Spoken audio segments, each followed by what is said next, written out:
ɓiɓɓe fulɓe andu diine maɗa fedde heblo sukaɓe afrique takkusana yoni to hayre mbara hayre gollera seno busoɓe juude jaabi juude jeeri kon waktu yoni ha to babaɓe to defirde sohna Anna Siré Sall e ko taari ɗum kala ene jiya e gardidi kabruji men caggal oɗo henna accident musɗo baɗɗo kene tolno hande e balɗe tati limore ɓen yaltuɓe aduna ɓe yidima ɗo wonno capantate jeenayo ɗo saaha wonti capanɗe nayo neɗɗo ko wona ɗum ko ɓen jeeyɓe ɗiɗon autoji ɗiɗi ene tawe e juuɗe gendarme ɓe taweteɓe to Kaolack to leydi Mauritanie gonnoɗo hoorejo leydi Mouhammad Wul Abdelaziz hanki jamma waɗi kuccam muɗum e nder lawre mum Facebook ala kala ko heddani guɗo henna laamu leydi Mauritanie ha tente jagorɗo gueɗe nder leydi kame jatingol laamu to leydi Mali ko fiyande mawde waɗi hanki toon to Ténégo koni koɓe tato leydi Mali mbasi hen pittali mumen ɓe kolliti ɓe jooɓima pittali jeeɗiɗi taw koye ɓeena umminnoɓe ndeɗon a fiyande to leydi Guinée Conakry cour suprême ummitini a dossier ji gonnoɗo hoorejo jagoɗo e laamu Alpha Condé kame jaggue nangganoɗe ene gasa ɗo e no gase nayyi maɓe ji cafala nangue kabruji men manamen ha to Côte d'Ivoire Burkina Faso Cameroun ma en jaaha to Nigéria Algérie Tchad ha to jolam jaɓeri musidɓe tedduɓe woto goɗɗe joni jañoɗena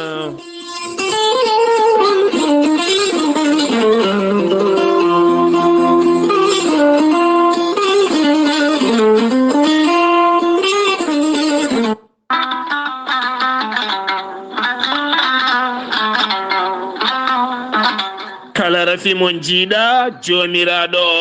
ene jippini kene safra ɗuma gorel teya ko haako moƴƴo iwruko en to korodinoro ari ko wallude en e safrude en ha moni kala yiito hen hoore muɗuma an joguiɗo AVC jogui cardiaque ƴiƴam dogata e ɗaɗi muma neɗɗo tuƴiɗo ɓandu jaaɗoru ɓandu wuloru joguiɗo sukara koppi musoji koyɗe musoje sa jokkodire gorel teyya joni joni keɓa hen ko laaɓi a neɗɗo tuƴiɗo donkoɗoyade jama ni juma ni jokkoyde enɗama jokkodire gorel teyya ko ha kono ha ko wargani ala rewam ala effet a wulnan ndiyam ma ha wula jitta ko jamireɗa mbaɗa hen ala sukara ala lamɗam ala nana aɗa yara no wirani jiitoɗa hen cellal ɓandu maɗa joni joni sa yiɗi hebde ko laaɓi e ko jangta e gorel teyya jahata koto site mabɓe internet mbatta ko www.gorelteyya.com ma jangan hoore maɗa so tawi ko tongoɓe gorel teyya ha mbawa jokkodirde mabɓe woto woɗɗo joni joni so tawi gonɗa koto leydi Mali Bamako jokkodirta koye Adama Alpha Ba mbatta ko 00223 79 23 74 88 so tawi gonɗa koto Touba jokkodirta koye Moussa Diagne 76 678 72 08 so tawi gonɗa koto Madina Gounas wuuro teddungo jokkodirta koye Amadou Samba Lo mbatta ko 78 119 00 65 so tawi gonɗa koto États-Unis de Amérique jokkodirta koye Abou Sow Kawral Fouta Business plus 1 34 77 01 56 77 so tawi gonɗa koto leydi France jokkodirta koye Haruna Ngayda 06 50 99 64 43 musidɓe tedduɓe gorel teyya e jeese men dañen jama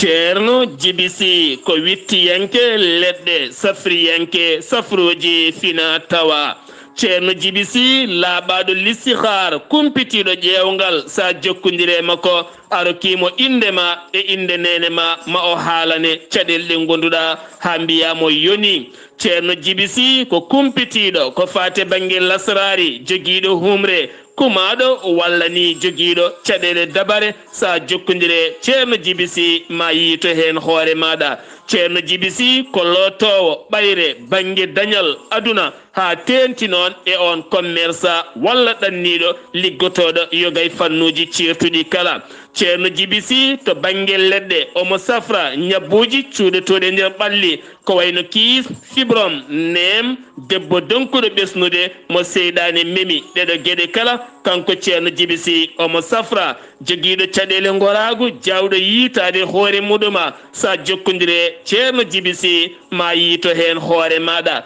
ceerno jibisi ene jogui leɗɗe e fannuji tati hen lekki gooti ene safra kene tolno e sappo e tati rafi lekki ɗimmiki ene safra kene tolno e sappo e jeetati rafi. so tawi noon koye mbadi tati ɓiri ndi waddete koye gawri samme walla ni gawri suuna on noon ene safra kene tolno e sappo e jeenayyi rafi so tawi a waɗiri no wiruma ni henna. ceerno jibisi holto tawete ñalawma hande o omo tawe to cuuɗi men joom ɗum ko caggala nde o wonno toon to Wourossogui hande o omo andina dendagal bandiraɓe almuɓe makko e yiɗɓe jokkodirde makko kala omo tawe ɗon ɗo cuuɗi meɗen juma. ceerno jibisi to banggue ƴewgal so tawi gonɗa koye leyɗele ñamoje franc CFA joɓata ko temedde nayyi mbuuɗu so tawi noon gonɗa koto leydi Mauritanie mbatta ko ujunere ugguya so tawi noon gonɗa koye leyɗele goɗɗe ɗe gona ɗeɗo henna ceerno jibisi ene waɗanma taw hay mbuuɗa yoɓata.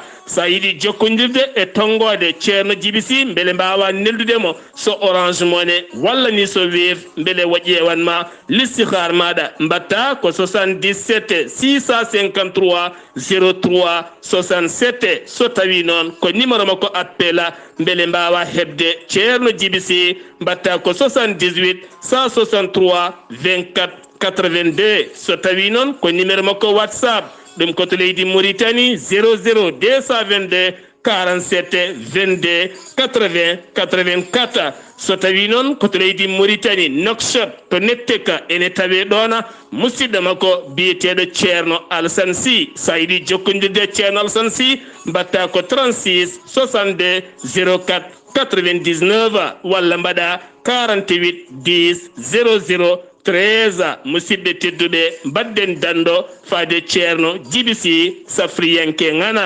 kettode kaburuji mon e ɗemngal pulaar Afrique, Asie,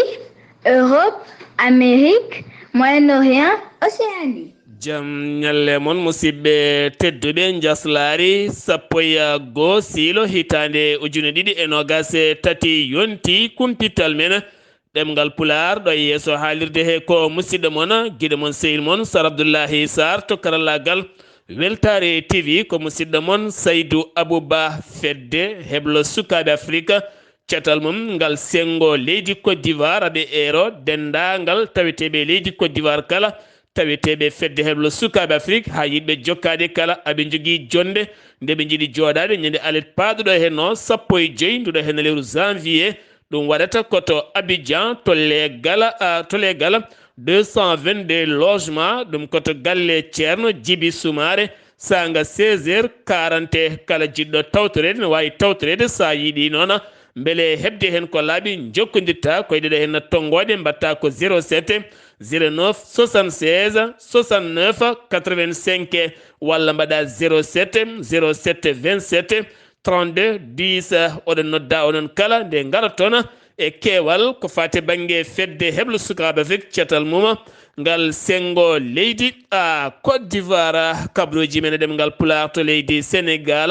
gartaten koyeɗo hen accident musɗo baɗɗo kene tolno hande balɗe tati toon to cyclo ene tawe e nder Kafrine waɗɗani ñiibi ka ganduɗa kene tolno capanɗe tato e jeenayo fittandu heddi hen limore ɓen ma ɓe ɓeydima caggal goto tampunoɗo o noon watti capanɗe nayo fittandu ko hedde oɗo hen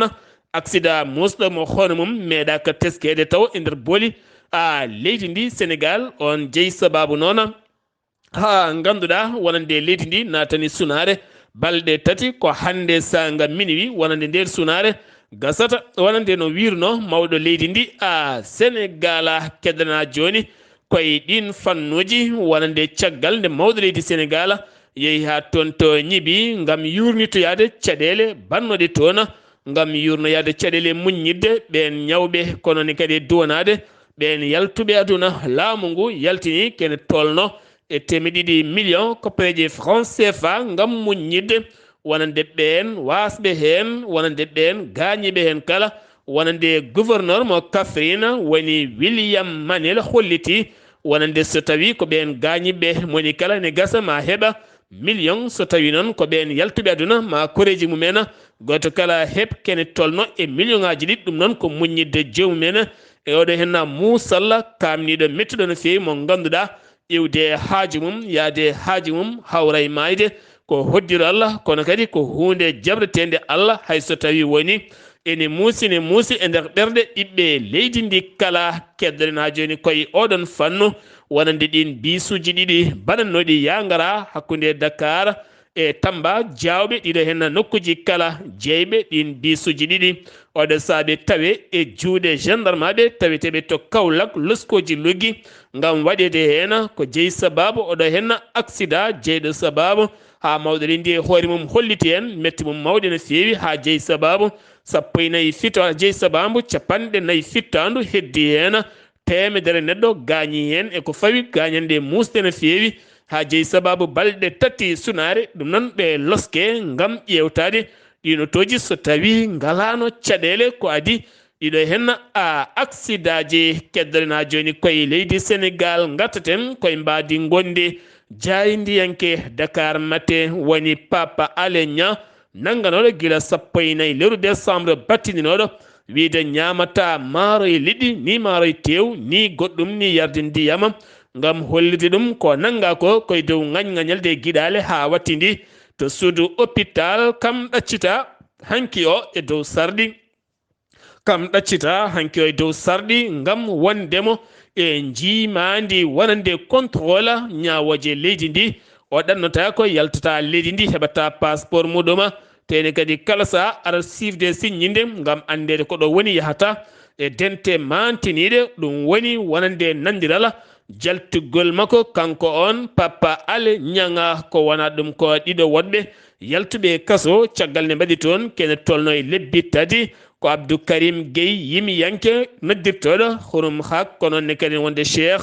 Oumar Diagne professeur haalnoɓe ko jenanaka ɗum ko caggal mayde imam Aliou Badara imam Aliou Badara Ndaw ɗum ko caggal nde mayde on ɓe kollitino ko laamu ngu woni caggal mayde nden koɓe kayi koɓe jenanaka ɓe gaddani ko laaɓi ɗum jeeyi sababu ɓe gudda e cuuɗi kasoji kene tolno e lebbi tati ko kikiɗe hanki o ɓe jaltina walla ɓe ñalawma hanki o ɓe jalti on kaso ko wona ɗum ko Cheikh Oumar Diagne kañumne woni koye contrôle judiciaire kanko on noon Abdoul Karim Gueye hanki o jaɓani siññinde wonande omo wona e jimadi ñawoje kalɗo woni tawmo heptine sa kala mara hollirde ɗum jeeyi sababu hande dikko toon o tawete ma en gatto hen so en keɓoyi ko ɓuuri hen labde ko fate banggue ñamde jawdi taw kadi ko arnodi faabade yimɓe e oɗo henna mboros diñiɗo e nder aduna kala woni Covid-19 ko fate banggue cour de compte caggal nde yaltini wonande ganduɗa kees mo Covid-19 koko ñama tan ha gasi ha laaɓi jagorɗo ñawoje leydi Sénégal caggal nde heeɓi ɗin ɗereji tottori procureur beele uddite en losko yañgo no fewi kene tolno e 12 jofaɓe peɗeli kañumen poti ñamde ɗum ɗon ɓoyata ma loskoji mawɗi no fewi ne hen ɓattiɓe mawɗo leydi ndi ne hen jagorde ne hen woɗɓe kala ɗum noon oɗo saaha mo gonɗen koko jogori wulnude ɓerɗe hewɓe no fewi hoorejo leydi Sénégal Macky Sall ene tijja ɓaawo janngo aljuma o 13 ndu lewru janvier toon to Louga ngam tawtorede mo ziyara wonande anniyela ziyara umariyena mo ceerno Bassirou Tall toon to Louga ɗum noon waɗata ko ñande 13 kanko hoorejo leydi ndi omo tijja toon o juulata juma o e wiide eko jayde wiyete noona to Kaolack ko ɓandu élève yooli subaka hande o jaarowo duuɓi 16 awa par sapeur pompier leeli yiitede kono yiita ko heddudake wonki muma ɓandu makko noon nawama to morgo hôpital mo Kaolack hôpital mo Cheikh Ibrahima a Niass mo Kaolack jeheten ko ton to Ziguinchor taw yin toon musidɗo men Amadou Ishaga Kebe assalamu aleykum wa rahmatullah. aleykum salam wa rahmatullahi taala wa baraka. Sar Abdullaahi Saar a salmitama e denndangal hettoɓe Weltare TV. Kabaruji garanɗe ɗo e radio Zig FM ina wayno accident 6 kilo to e Tamba. Kanko maire Ousmane Sonko kankone de o holliti sunare makko omo jogorno wadde marché ñande oɗo aljuma garowo so yimɓe juuli juma o holliti kankone de o woppi marché ɗe ha laaɓi omo yaade sunare leydi ndi. Budget maire Ziguinchor ina wayno wotaka ha joni ɓe kolliti kamɓe de ko holko haɗi ɓe worde ina wayno kanko maire Ousmane Sonko o arani omon to e Dakar ɗum noon ɓe mbawata worde ɗon ɗo arani ɓe ganda ɓeydima walla ustima ɓe ganda ɗum ina wayno holɗum sofereɓe Ziguinchor kamɓe de ɓe mbaɗi réunion mabɓe hanki ɓe kolliti e gardugol président mabɓe Boy Touré kamɓe de ko laamu ngu wi ko ɓe jaadani hen hande ɓe jaadani hen janggo ina wayno mbaba yarta lowol wiyeede bisuji mbaɗata bagasuji vitesse o ina adde tan ha e 60 darne ɗon ɓe ngala hen hande ɓe ngala hen janggo koɓe mbi ko kadi dogetake woni heure jamma ɓe ngala hen hande ɓe ngala hen janggo ina wayno kamɓe noɓe dogoranno ni tan ko noɓe dogorat jamma e ñalawma ɗum ɗo noon ko haajande Allah waɗi jamma e ñalawma accident ji ina mbaɗa e leyɗele ina mbaɗa e fof kono haɗata soferagal ɗon wonno tan ko ɗon woni so tawi haajande Allah ari noon ala ko neɗɗo wawi hen ɗum noon hotoɓe mbi eɓe mbaɗa ɗum e sofereɓe walla ponuji ummotoɗi caggal leydi eɓe ƴetta kamɓe fof eɓe takka ɗum ha feere accident o hunde nde fof woni ko e laamu ngu ɓe mbi woni ko e darotoɓe e laabi ɗi ɗum noon Weltare TV musidɗo mon Ahmad Issa Kebe gorko mbotto kabaruji ɗo fuɗo radio Zig FM jokkodirde Sar Abdullaahi Saar yallo ke walde. Amadou Ishaga Kebe golle man jooɗi peewi ɗon ɗo leydi Sénégal woɗɗani leydi Gambie koto leydi Gambie paaɗena musidɗo men koddanene Abouba martane ñalawma hanki o moɓodiral bangal toon to leydi Gambie. Allah jarama on jarama hettiyankoɓe Weltare TV Weltare ɓiɓɓe fulɓe andu diine ma ko ɓuuri tengtude kabaruji men ko kabaru goto ɗo e nder leydi meɗen e Gambie mbiyen oɗo biteɗo Solo Sendeng mo ganduɗa kadi jeeya koye landa biteɗo United Democratic Party landa lundiyanke mawɗo mo ganduɗa ko lundino Yahya Jammeh e balɗe e avril wonno nden tigui ɓe jaltuno gam wadde seppo mabɓe hollirde leydi men Gambie foti wadde ko potal ko wiyete ko démocratie nden tigui Yahya Jammeh wawi fawde mo jungo kanko e yoga e lundiyankoɓe balɗe ɗiɗi fawi hen hollira kanko Solo Sendeng o yalti en enete aduna caggal ɗum nde laamu ngu ƴetti pellital wirni mo nde président Adama Barrow ari jappere laamu ngu e décembre hitande ujunnaji ɗiɗi e sappo e jeegom hitande ujunnaji ɗiɗi e sappo e jeeɗiɗi ko nden tigui goomuji tafa goomu jane commission e TRRC nden tigui ɓandu makko wawi ubbitede nawa toon to hôpital mawɗo gonɗo ɗo to Banjuli gam tan wawde waɗede enete to losko caggal noon nde ɓandu makko tigui rigui waɗa losko fodde duuɓi jeegom ko hankitande wawa fawede ɗo to damal Banjul to wiyete aaj ɗo ɓesgu leydi Gambie fof ari wawi tartade goskiki gam ñaganademo e ɓe rendi landa wiyeteɗo UDP e on gardiɗo on landa Ousseynou Dabo kono ɓi ko biteɗo Mohamed Solo Sendeng holliri weltare muɗum no fewi fewde président Adama Barrow e ɗeɗo golle ɗe ganduɗa président Adama Barrow ruti teddugal jinnaɗo makko gam tan yaltinde ɗum toon to morgo to addu ɗum kadi fawa ɗum e damal Banjul wiide ɓesgu leydi Gambie fof yo artaro duwanoma o wi ɗum ko belamma mawɗo faade makko kanko Mohamed Solo Sendeng o wi noon jinnaɗo makko yo Allah yurmo ɗum yaafo ɗum nde tawno kanum haɓortono ko wiyete ko potal woni démocratie ha fittande muɗum nete heddi hen hanki noon hay goto heddaki eɓe renduno landa e dawriyankoɓe e yoga kadi yimɓe ummiriɓe e nder jokli nder leydi meɗen ete Gambie kala kanko Solo Sendeng hanki o wawama ruttede jomi ko tigi rigui no hannirta ni enete ɓesgu leydi Gambie foof ene duwanoma ha tengti président Adama Barrow ko denen Abouba gam Weltare TV ɗo e Banjul. Kodnene Abouba Weltare TV to Banjul takusana jondoɗo Banjul kon takusana yoni hato haalirde gaynako kame nanka FM galoya kono ne kadi hata jokkere enɗam a kidira to leydi Mauritanie paadena Nouadhibou hewɓe gollatanoɓe yo gaylade hoɓɓe gonnoɗe nder leydi ndi ene ngawa liddi caggal nde ɓeena giwi ɗon jeyti laaɗi mumen société ji goɗɗi kesi gardi gel nde noon koɓe ɗurnaɓe koɓe jooɗiɓe teni kadi koɓe joom en rewɓe e sukaɓe kala koɓe joom en galleji subaka kala aɓe poti rokkude dépasuji guila nden noon haydara taw ala ko buusi walla ala ni ko ɓosi e nder gurdam mabɓe ɓen hesɓe arɓe ɓe toɗɗi ko woɗɓe wona kamɓe oɗo sano ɓe kolliti mette mabɓe mawde no fewi ɓe erima wonande laamu ngu nde wata wallandeɓe beele kamɓene ɓe garta e nder golleji mabɓe ala ko woni fandare mabɓe so wona ɗeɗo henna gueɗe deftine lawol koɓe temedere e capanɗe joyo liggatonoɓe e ɗen maaje ha tenti noon ɗin batoji gawoji taw kadi ganduɗa ko woɗɓe lomtiɓe arɓe toɗɗi woɗɓe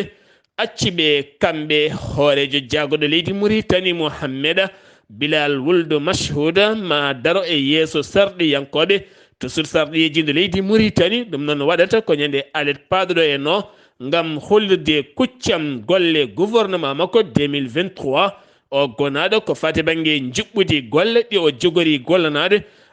leydi ndi Mauritanie ngol wonata goo makko e nder hitande darademo yeeso ɓen sarɗiyankoɓe jagoɗo logement woni kotkimo leydi Mauritanie o holliti ala kala golle keddiɗe e nder hitande 2022 mayde nde koɓe puɗɗino gollade taw kadi fandare nde fano tan koye ndeɗon hitande ko heddi ko fati banggue établissement ji école aji kala mum gasi ha laaɓi so wona kay taw ko golle pawaɗe fawna ɗum ko hitande 2023 hay duuɓi garoji kala kay ko laamu ngu jugno e golle kam oɗo saaha ala kala ko heddi en ngam hollirde laamu ngu waɗi tabal manggal ngam wallude sukaɓe ha daña nokkuji kidiɗi ɓe mbawi ɗaɓɓude gande ɓamtude gaynaka kame kosam e nder leydi Mauritanie nden jonde yuɓɓinama hanki yuɓɓini ɗum ko jagoɗo gaynaka Mouhammeda wuldu Abdallah o yuɓɓini ɗum hakkude makko e ɓen ardiɓe isinaji fewnoɓe kosameje tawiteɓe nder leydi ndi Mauritanie warte toɓɓe on mbawata dañde kosam ɗon ɗo jawdi ndi harani walla toppita ko ɗum jeeyi sababu laamu ngu waɗi tabal manggal no fewi ngam fewnude nguura jawdi ha jawdi ndi ɓuura wawde jogade sembe muɗum kono kadi wo holliti kene tolno e laboratoire uji tati woni joƴƴinaɗi e nder leydi ndi ko wayno joƴƴinaɗi e nder leydi ndi ha walla ɓen fewnoɓe kosameje beele mbawa fewnude kosa mumen ko duumi taw bonata hen laboratoire goto waɗa ko toon to nema goɗɗo koto ɓogge goɗɗo koto roso ɗum kala ko ha ɓuura ɓattitade ɗin isinaji pewnoji ko fate banggue kosam ko ganduɗa hande ɗin isinaji walla ɗin laboratoire uji ene golla hen kene tolno e ujunnaji ɗiɗo neɗɗo ɗum ko ɗon e ɗon ko heddi ko noon ɓen somotoɓe ne jeytoya ene gollina kene wona ujunnaji yonɓe no fewi ɗum ɗon ko hunde fayidinde so tawi woni Mauritanie naɓe batti hutorade kosam pewneteɗama e nder leydi ndi taw kadi koye ballal ɗin isinaji laamu ngu ha tenti taw yaltata koye dadeji leydi ndi ma wonan gartama ɓiɓɓe leydi ndi e kala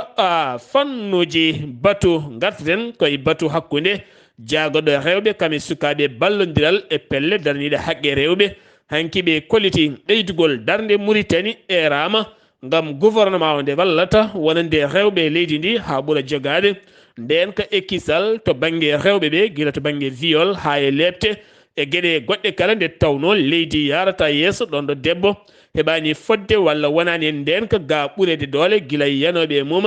tettoɓe mum ha e nokkuji cuuɗiɗe cuuɗeteɗi kala kanko on jagorɗo o holliti ko ɗum wonno jonde mabɓe ñalawma hanki o al akhbar to banggue dawrugola caggala jillu ñalawma hanki o délégation ardiɓe landa insafa toon to Boutilmita fedde wonande militaji darima hanki gam seppude hollirde mette mumen nokku mumen koko yeeba no fewi tene kadi ɓe garti hollirde wonande cogguji koko ɓeydi diƴƴede ngakki no fewi ha tenti nokku wonande Boutilmita ɗiɓi waɗi kono koko yejjita ni henna état majeur général armée leydi Mauritanie holliti wonande ɓe mbasi koñinke goto woni koñinke goto liyetina Hassan Mouhammeda Salema taw kadi ganduɗa ko koñinke garɗuɗo no fewi to banggue koñiyankagal muma kanko noon wasi fittandu makko koye accident o wasi fittanmo koye accident baɗɗo e nder état mo adrara ko hen wasi fittanoma ko holliti armée leydi ndi kala nelde duwawa dendagal jinnaɓe makko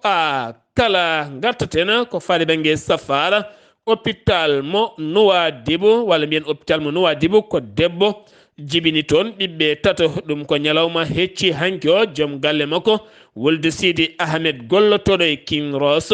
woni tasiyas holliti weltare mum teskede ngol woni go debbo jibinde eɗen cuuɗi safara kene tolno e ɓiɓɓe tato kamɓe kala aɓe celli kankone debbo o mona e jaam hôpital militaire mo Nouakchott hanke équipe mum gardugol docteur colonel Tahiyer Bouzaya hanki ɓe mbaɗi opére mabɓe gadiɗo ɓe opéri gorko gadiɗo ko fate banggue calcul rénal ɗum ko kayon gono won e nder ɓandu neɗɗo ɓe jaltini ɗum ɓe kolliti on opére ɓe jiiti ñalawma goto tan sa oppirama a yaltat jaaha e haajuma to wala kala ko wanma hen haydara ɗum noon ko belema mawɗo wonandeɓe kamɓe ɓeena yiituɓe oɗo hen fannu si fande nandirala to banggue wallidde ɓen ɓe juuɗe mumen keedani yeeso mumen ngakkaɓe dépposuji e kala saaha e galle barmi koko hippi tan tawiteɓe Nouakchott ɗum noon ko hakkude cetal tambingal guura leydi Mauritanie Fatim Mittu El Mouhtari hattari jafuɗon hakkude makko e cetal windere tambingal ko fade banggue guura milliarduji ɗiɗi piccal ɗiɗi ɗum noon fayi kay uguye kiɗɗo fayi koye finoɓe e ndeka lamorgo leydi Mauritanie taw kadi ko ɓen ɓe ngala doole gartatena koye gonnoɗo hoorejo leydi Mauritanie Mohamed Ould Abdel Aziz kikiɗe hanki o waɗi kuccam makko taw koye hello makko Facebook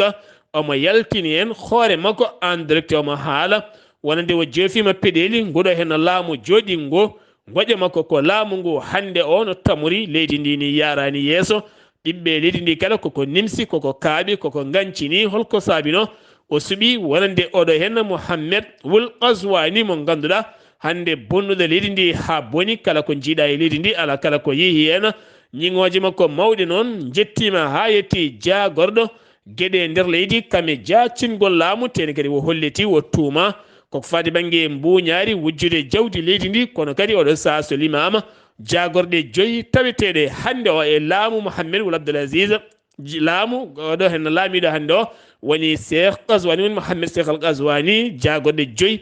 gonnoɗe e laamu makko ene tawe e nguuɗo hen laamu firti so tawi ko tuuma ko ene makko waɗɗata ɓen hande ɗowɓe ɓe firti noon ko nanguira ko wona ɗum kanko holliti o hulani ko fade banggue ñawore makko haydara saabu mo andi ala kala ko waɗi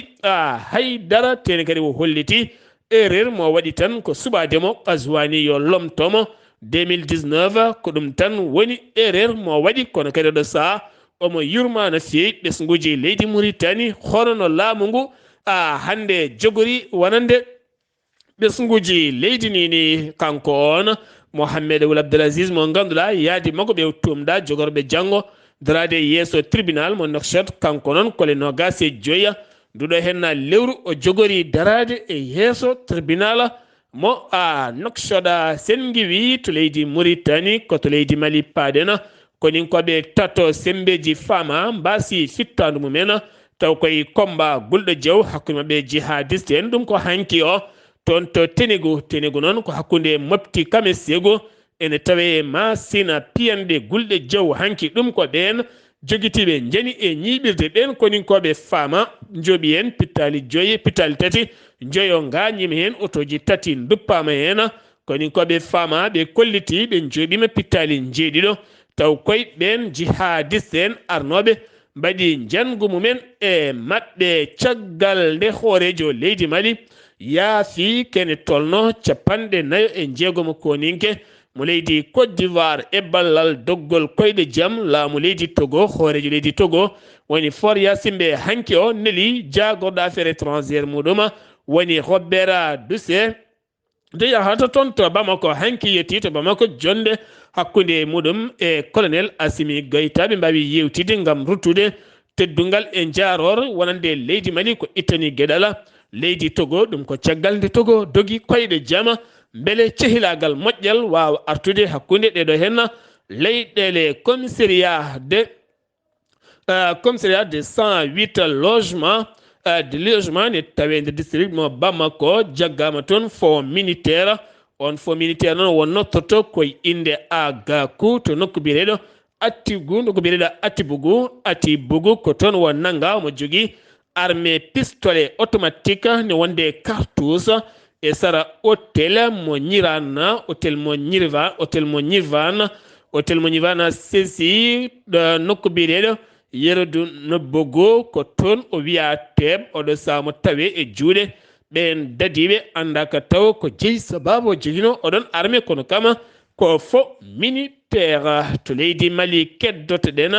ñande 7 lewru janvier nduɗo no gonɗen 7 lewru janvier ndu gonɗen moɓodiral mangal sitin mawɗo hakkude fulɓe e dogo yuɓɓinama taw yuɓɓini ɗum ko Youssoufa Toloba ne wonde Cheikhou Boli ɓe kolliti kala ko diwi hewde rufata hunde so heewi haɓuti rufat ɗum noon c'est trop ngam oɗo saaha yonti kamɓe fulɓe ɓe e ne wonde boso en e doso en kamɓe wonde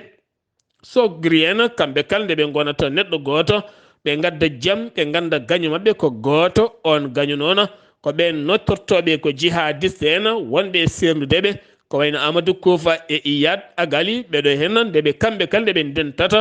ɓe kaɓoɓe ɓe natta hadde hakkude mabɓe ɓen ɓe pittali men keddi e ɗeɗo kareli leñamago woni hen jawɗi mumen bonna woni hen guese mumen bonna hewɓe jogui jalti nokkuji men natti wonde dingiral moƴƴal dingiral pinal dingiral ganni dingiral belgal cifte daari ɗo mamiraɓe ɓe konno hanki koɗi hakkude ndema e kosam gaynaka hande wonti dingiral ƴiƴam kamen gañgu kala ɗum yoɓe mbar ɗum ha maya gasa ɓe kuccana añɓe bonnuɓe wonande nokkuji mabɓe ha laaɓi ɗum woni jonde kawral haala mabɓe kamɓe ɓen ardiɓe ɗeɗo henna pelle ɗiɗi kala ñalawma julmo woori hitande jaame ɓuural kisal ɗum noon ko wonande gendiɓe leydi ndi nde jeehi toon to galle Kuluba ɓe jooɗodi e colonel Assimi Goïta ene hen hooreji jagorɗe leydi ndi kame jagorɗe muɗuma ene hen kadi ko fadi banggue haute collectivité territoriale ne hen conseil économique social cour suprême e ardiɓe pelle kewɗe kamɓe kala yeeso colonel Assimi Goïta o arti e haalde ko fati banggue lebbi 7 embargo leydi Mali waɗa 2022 Mali heɓani hay ballal gotal iwde caggal leydi mum foof ko kalis leydi ndi kala ɓiɓɓe leydi ndi noon ne jogui halis kono halis o yaari koye banggue bonande neɗɗo kadi so nomama poste fotani bonnude jawdi foti ko wurtinde jawdi leydi mum leydi ndi jawdi mum wasa bonnede saabu so tawi laamu ngu e hoore mum bonnino jawdi ndi ene gasa hitande 2022 embargo o musanna no feewi holliti ɗum kanko on colonel Assimi Goïta e nder konguɗi makko sen gewi to leydi Mali koto Guinée paaɗena to Guinée dossier ji Ibrahima Kassori Fofana ene wonde oye kame Luseyni Nabi dossier mabɓe gudditama hanki taw uddi ɗum ko cour suprême ɗum ko caggal ɗin dossier ji gudditono uddino ɗum ko SCO uddino ɗum ko chambre contrôle ɓe noon jamirino yoɓe ɗacciteɓe koota galleji mabɓe kono cour suprême ruttitima eɗin dossier ji ngam yurnita ɗum ñalawma hanki yoɓe ɗaminoma fofde kenal lakkitare ngam hodde galleji mabɓe lelade daɗɗele mabɓe ɗaɗɗe e hewɓe mabɓe yiide sukaɓe mabɓe kono kadi ɓe battidi ko heddade toon to kaso siftin ɗon guila hitande mayne de koye kasoji ɓe goni kamɓe ɓeena yogay jagorɗe gonnoɗe e laamu Alpha Condé ngam tumedeɓe derguidde jawdi leydi ndi ha laaɓi ala kala koɓe ɗaccani ɓiɓɓe leydi ndi so tawi noon ko jurnitagol ngolɗon ɗereji nodditte ko 24 ndu lewru ndu gonɗen nden noon aɓe ɗamini fofde kenal lakkitare seeɗa no fotiri kala ANAD ɓe erima ko landal lundo ɓe erima moɓodiral mangal ñalawma hande o ɗum ko ñawore 11 hande o woni Abdourahmane Sano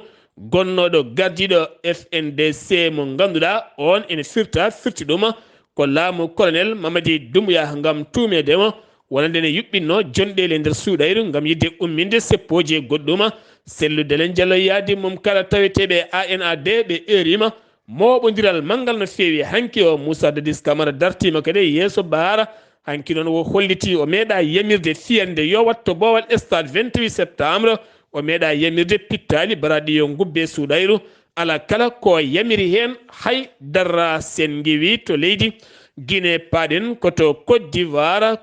jagoɗo kono mo leydi Côte d'Ivoire woni tene Ibrahima watara hanki o joɗodima e 49 capanɗe nayyi jeenayya koninke jagganoɓe to leydi Mali hen tato ha accita taw ko rewɓe heddi capanɗe nayo e jeegomo worɓe kamɓe kala hanki o joɗodima e mabɓe o holliti omo jogui weltare mawde no fewi ngam joɗotade mabɓe eɓe gone cellal eɓe gone forme no fewi kono kadi o holliti kamɓe kala mabɓe ƴette contrôle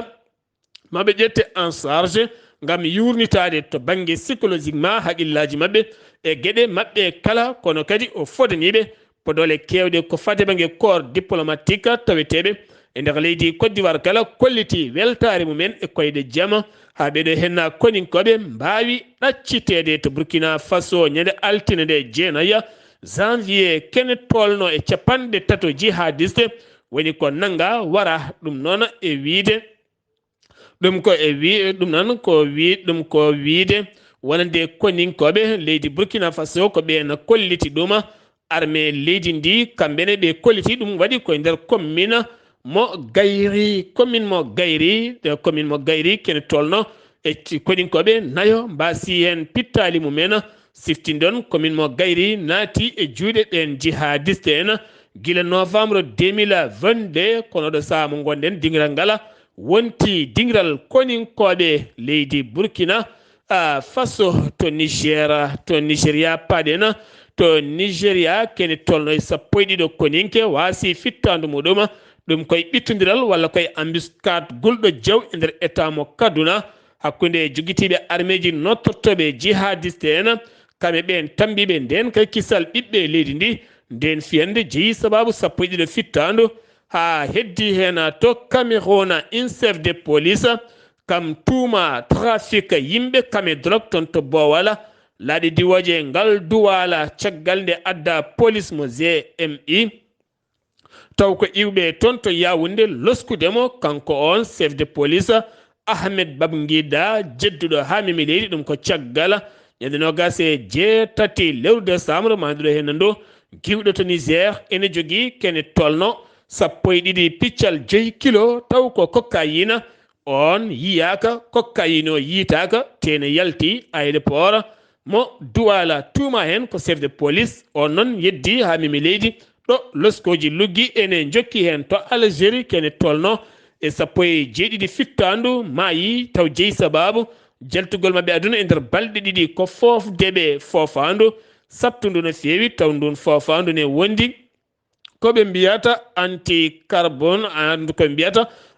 carbone taw ko fofandu ko carbone taw kadi ɗum ko oxygéne bonɗo no fewi ɓe poofi taw kadi jeeyi sababu ko ɓuuɓol mangol gargol toon haɓe mbaɗi chauffage mabɓe on chauffage noon ɗin chauffage uji ɗiɓe kutortoɗi ɓuri newde ko gaz watte hen caggal noon nde ɓe poofi wonande nduɗon hendu jeeyi sababu pittali jeenayyi keddi hen ɗum waɗi koye nokku hen gorko e debbo resodiriɓe kamɓe suka mabɓe jeeyo ɗum waɗi ko nokku mbiɗeɗo Bousaada noon ko 150 kilométre hakkude mum e Alger taw ko mayde wonde nde waɗi koto ayni ulamaw tonne kadi ko debbo e gorko mum e sukaɓe mabɓe nayo mbasi toon pittali mabɓe aɓe jertina wonande kala joguiɓe chauffage taw kadi watte hen ko gaz walla carbone de jomumen ɓurata wawde rentade ɗum ɓuuri wawde hutorede to Algérie ha tenti o saaha so tawi jangol ngol naati toccade sifande ɗimmire waɗi hanki hakkude autorité ji leydi ndi kame ɓen ardiɓe nokku mbiyeteɗo miski noon ko localité tokoso kono kewɗo kanŋe no fewi tawte nokku mbiyeteɗo yebbi bou noon Idrissa Déby itno caggal 2019 o siifino sifande hakkude mabɓe jaam wonno toon laamu ngu neli toon société ji ngam yilade kanŋe kono ɓe kolliti ɓe nawat kanŋe tan kambela kala koɓe keɓata hen wona golle wona haydara ɓe keɓata hen waɗino fitinaji mawɗi Mahammad Idrissa Déby itino laamiɗo joni hanki sifande wonde jaam kamɓene ɓe teskite e nder leydi ndi ɓe mbawa ƴettede nder ɗeɗon golle joolam jaɓeri koto France hanki Elisabeth Borne hoorejo jagode leydi ndi yaltini hanki décret ko fate banggue wonande juuɓi jaaruɗi foftorde ko duuɓi capanɗe jeegom e nayya 2023 kono kadi addi haala mawka no feewi kan haala jeyi sababu sandikaji golle kolliti ñande 19 ndude lewru gonɗen koɓe moɓodirnoɓe toppari ngam wadde ɓe seppo ñande ena hay goto gollata ñawoje wargo batteɗe to Iran wonande loni erima laamu leydi Iran nde dartinta ɗeɗo ñawoje bonde e kala saaha pittali ne guitte hen wonande ɓen seppoɓe so tawi naggama ñawama hanki o tan ko gorko goto wara toon biyetenoɗo Javet Rouhi ko fittandu mum itta hanki o itta noon fittangue e nder tan ɗeɗo ene balɗe tato mbarama toon taw koye ñawoje wargo wonande ɓen seppunoɓe walla wallinnoɓe seppoji ñalawma hande o leydi Iran yaltini kuulal kesal to banggue murnade eɗen gandi murnade leydi Iran sa murnaki tan leggal danema ittete kono kadi kuulal kesal ngal ɓe gaddi ko ɓeydude tekkinde kala debbo nangaɗo murnaki oto mum koko tettete so tawi koye nder oto ma gonɗa walla so tawi koye magasin ma gonɗa magasin koko uddete walla restaurant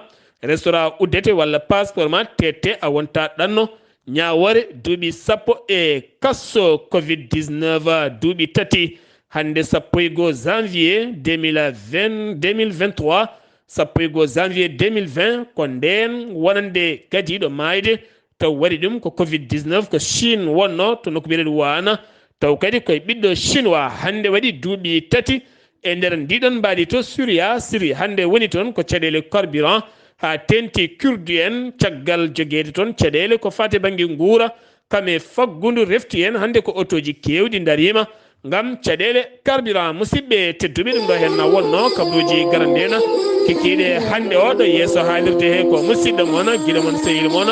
Sar Abdullaahi Saar ketki malaki jam yo jamal hiranena